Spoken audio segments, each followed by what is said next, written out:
Bom dia. Bom, hoje a gente vai fazer uma pequena revisão e ao mesmo tempo a gente vai ver um conteúdo novo.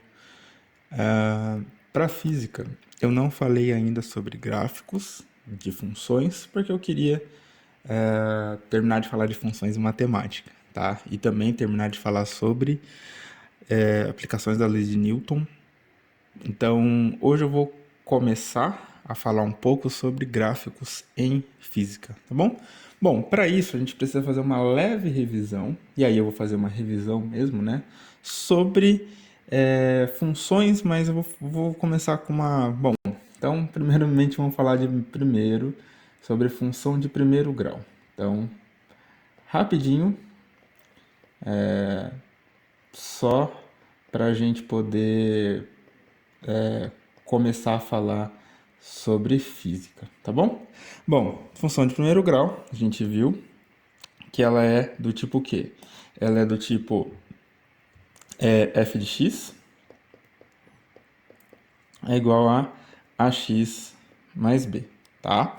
Se a gente colocar num gráfico, tá? A gente pode utilizar, para ficar mais fácil, f de x igual a y, tá bom? Então, nesse caso aqui, a gente pode escrever em um gráfico y é igual a ax mais b. Que aqui a gente tem o x, o y, perdão, e aqui a gente tem o x, tá? Então, para fazer em gráfico, é mais fácil a gente tratar assim. Então, vamos lá. Temos aqui um plano cartesiano.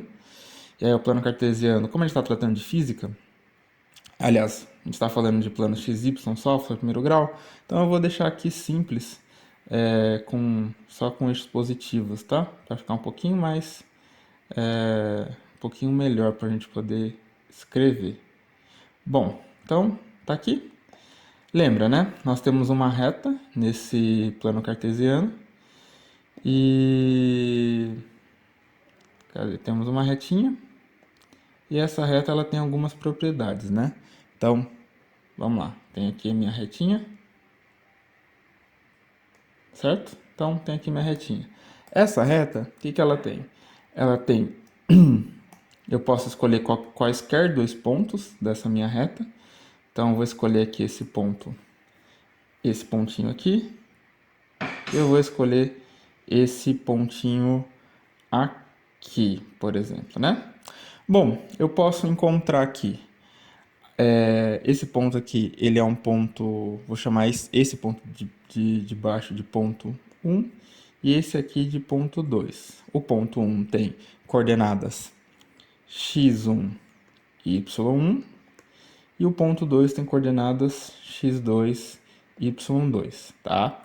Então a gente pode determinar aqui a variação de y, então delta y, e aqui a gente encontra o delta x, tá? Se a gente faz delta y por delta x, a gente vai ter o nosso coeficiente angular, o a, tá? Esse mesmo a que nós temos aqui, nós vamos encontrar, né? Esse mesmo a daqui a gente encontra ali, tá bom? Além disso, podemos também determinar qual que é o nosso valor b, que é o nosso coeficiente linear. Ele acontece quando o x é igual a zero. Se x for igual a zero, né, esse termo aqui é igual a zero, logo eu vou ter diretamente meu b quando eu olho para o y, tá bom? Então, meu coeficiente linear eu encontro variando esses dois pontos, a delta y por delta x. E beleza. Então é dessa forma que a gente encontra esses dois coeficientes, tá? Se eu tenho, por exemplo, na física, como que eu posso interpretar isso na física? Vamos supor que eu tenho aqui um plano cartesiano. Então, eu tenho aqui meu planinho cartesiano, tá? E aí na física a gente não fala sobre tempo negativo, né? Então eu não vou colocar aqui o tempo, espaço sim, então vamos colocar ele aqui, só vou estender um pouquinho aqui. Vamos supor que eu tenha uma função, que eu tenha aqui valores de posição e tempo, tá? Então vamos supor que eu tenha aqui, por exemplo, que o espaço e tempo. Então, o tempo vai ser 0, 1, 2, 3. E o espaço pode ser, por exemplo, menos 6, menos 2, 2 e 6, tá? Então, no eixo X aqui a gente vai colocar tempo e aqui no eixo Y a gente vai falar que é o nosso espaço. E aí lembra que é o espaço que depende do T. Então, esse valor aqui vai depender desse valor aqui, tá bom? Então, beleza. Ok. Se a gente pega aqui dois pontos quaisquer, por exemplo, x igual a... Vamos usar esses pontinhos aqui, ó.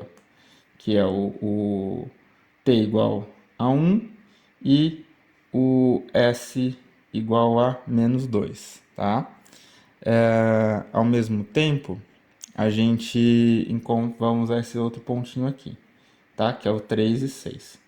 Bom, se o t igual a 1, então t igual a 1 e o s igual a menos 2. Então, se t igual a 1, menos 2, né? Então, aqui é t igual a 1, igual a 1, e o menos 2 vai ficar aqui, certo? Lembrando que eu estou usando cada quadradinho aqui como referência. Então, vamos ter uma bolinha aqui, tá? Vamos ter um dos nossos pontos, vão ficar exatamente aqui. Bom, estou colocando aqui. E aí, esse outro ponto aqui é 3. T igual a 3. Então, aqui, 1, 2 e o 3 vai ficar aqui. T igual a 3. E o S igual a 6 vai ficar onde? Vai ficar... Bom, só para ficar melhor de representar, eu vou fazer ele inteirinho aqui. Deixa eu trazer um pouquinho mais para baixo. Que aí eu vou precisar do 6, né? Então, venho para cá só para poder colocar ele inteiro, ó. Então, é 1, 2, 3, 4, 5, 6. Vou colocar só... Opa, eita! Vou colocar mais um pouquinho aqui. Deixa eu só aumentar um pouquinho mais aqui. Coloquei aqui, tá? Então, t igual a 6, 3, 6. Então, eu vou ter aqui o outro pontinho. 1, 2, 3, 4, 5, 6. Outro pontinho vai estar aqui, tá bom? Então, se eu pego esses dois pontinhos aqui, eu encontro a minha reta. E a minha reta vai ser essa reta aqui. Tá bom? Vou fazer tudo com vocês aqui para a gente não ter problema, tá? Então, vai ficar aqui a minha reta. Passando por aqui, tá bom? Já para adiantar o meu trabalho, deixa eu pegar essa mesma reta e descer ela um pouquinho mais aqui que a gente vai utilizar também. E aí, essa outra que está aqui, a gente... Opa! Pronto. E essa outra reta aqui, a gente vai até o final dela. Vai ficar aqui. Beleza. Então, vai ficar aqui, ó. Fechou. Então, aqui a gente já pegou os dois pontos.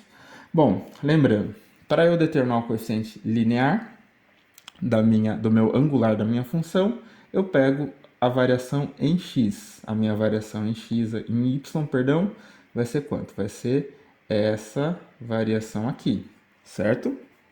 E no caso, no S de t. Então vai ficar quanto? Vai ficar, ó, vai ficar 6 menos 2, certo? E em tempo vai ficar 3 menos 1, tá? Isso aqui é o meu coeficiente linear dessa minha reta, tá? Coeficiente linear, então isso aqui vai ser igual a quanto? Vai ser 6 menos com menos é mais, então fica mais 2.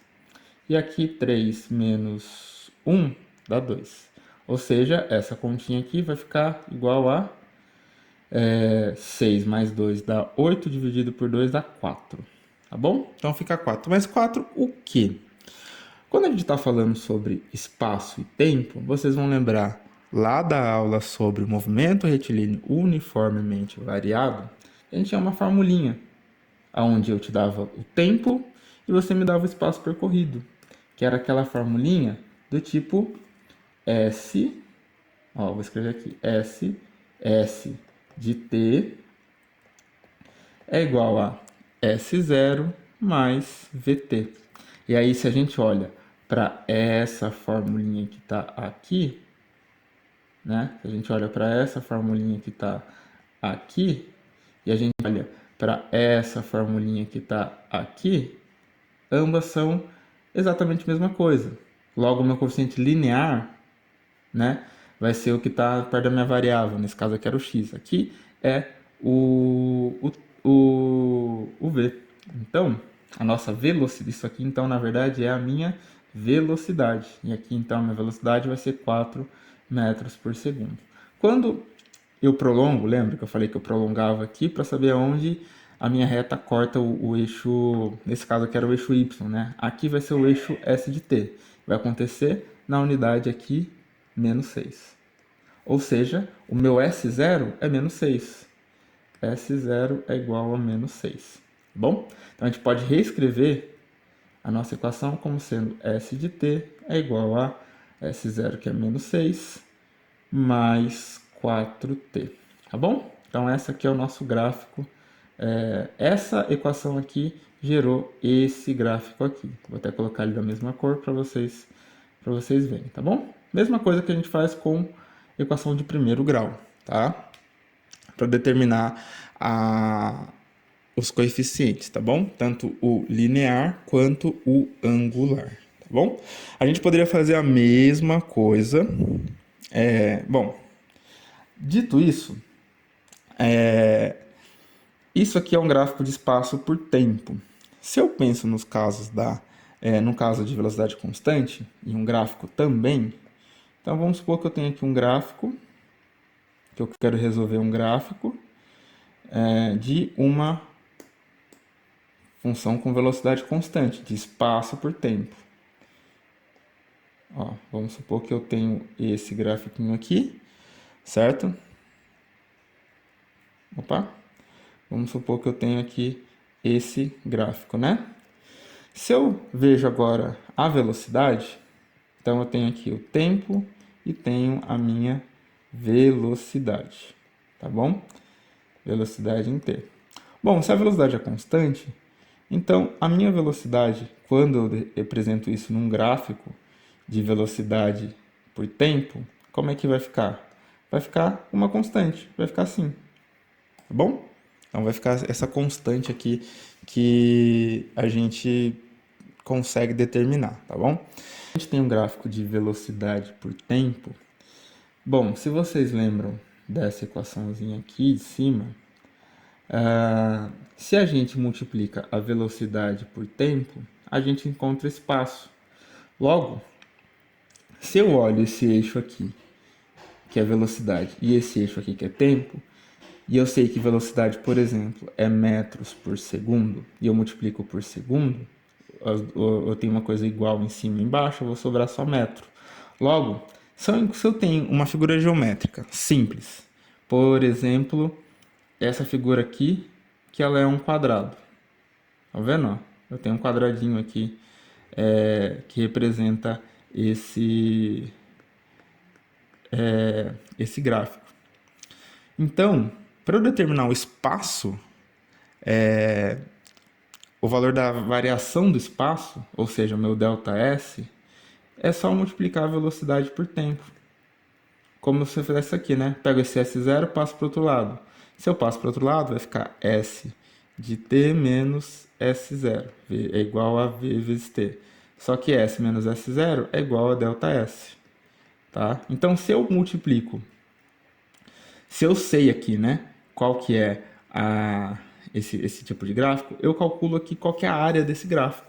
Então, esse valor de ΔS, eu vou dizer que é numericamente igual, ou seja, quando eu faço isso aqui é igual com n Simão, numericamente igual à área, tá bom? Então, nesse caso aqui é um quadrado. Se é um quadrado, eu vou pegar aqui os tempos específicos, T2 e T1, e aqui eu vou pegar a minha velocidade, que é constante, né? Então, se eu multiplico um pelo outro, eu vou, e no caso aqui é um quadrado, né? Então eu vou encontrar essa área específica, eu posso encontrar qual que é o meu ΔS, beleza? Bom, além disso, a gente também pode pensar um pouco sobre os sinais desses gráficos, tá? Vamos supor que eu tenho esse gráfico de uma função de uma velocidade qualquer, tá bom? Se a minha reta ela tá com coeficiente angular positivo, né?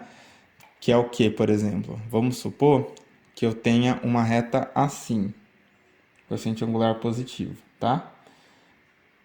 Deixa eu só voltar para cá. Tem uma reta aqui com coeficiente angular positivo. Se o coeficiente angular é positivo, ou seja, a reta apontando para cima, e que eu estou vendo um gráfico de T, mesmo tipo de gráfico que a gente está vendo, tá? Que é o tempo por espaço. Se isso aqui é positivo, se essa reta é apontada para cima, então a minha velocidade ela é maior do que zero. Se eu tenho esse caso aqui, ó, se eu tenho esse caso aqui, e qual é esse caso? Se eu tenho um caso onde a minha reta ela aponta para baixo, como assim aponta para baixo? Ela está apontando para cá assim, tá vendo? Que o coeficiente angular é diferente. Ele é o quê? Ele tem a velocidade dele é menor do que zero, tá bom? Coeficiente angular é menor do que zero. Então a gente pode analisar dessa forma também, não só a de velocidade, mas a velocidade por espaço por tempo, mas velocidade por tempo também, tá? Então a gente analisa isso. A gente pode analisar também a do MRU, desculpa, a do MRUV. Lembra do MRUV? O que a gente tem? Do MRUV a gente tem o planinho aqui, plano cartesiano, né? Ó, tem aqui meu plano cartesiano. E eu tenho um caso sobre espaço, espaço-tempo e uma equação de segundo grau aqui, ó. Uma equaçãozinha de segundo grau.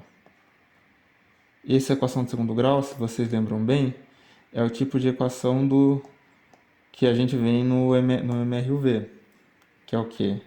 Que é S de t é igual a S0 mais V0t mais AT quadrado sobre 2. Isso aqui é uma equação de segundo grau. Então, se a minha aceleração é positiva, então eu tenho aqui o A maior do que zero. Se esse A maior que zero, a concavidade é para cima. Se eu tenho o caso contrário, que é isso aqui, ó, vamos supor que eu tenha esse outro caso aqui. Então, não tenho mais essa... E agora eu vou ter isso aqui, ó. Vou ter isso aqui.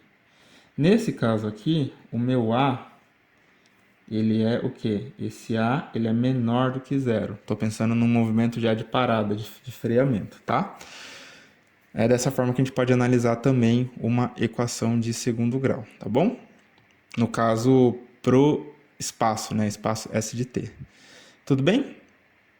Então, eu acho que eu vou parar um pouco por aqui. Bastante informação, mas não são informações novas. São informações que você precisa apenas transferir seu conhecimento de funções do primeiro e do segundo grau para casos de física, de MRU e MRUV, tá bom? São os mesmos gráficos, sem distinção nenhuma. A única diferença entre eles é que a gente está pensando aqui em movimento, tá? Lá na matemática a gente não pensa tanto assim em movimento, a gente pensa só em funções do tipo f de x igual a x mais b, ou sei lá, f de x igual a x quadrado mais bx mais c e assim por diante. Mas aqui a gente pode interpretar um pouco esses sinais, tá? De como entender um pouco essas funções, tanto de primeiro e segundo grau, olhando os gráficos. Tudo bem? Então é isso, gente. Vou parar por aqui e bons estudos.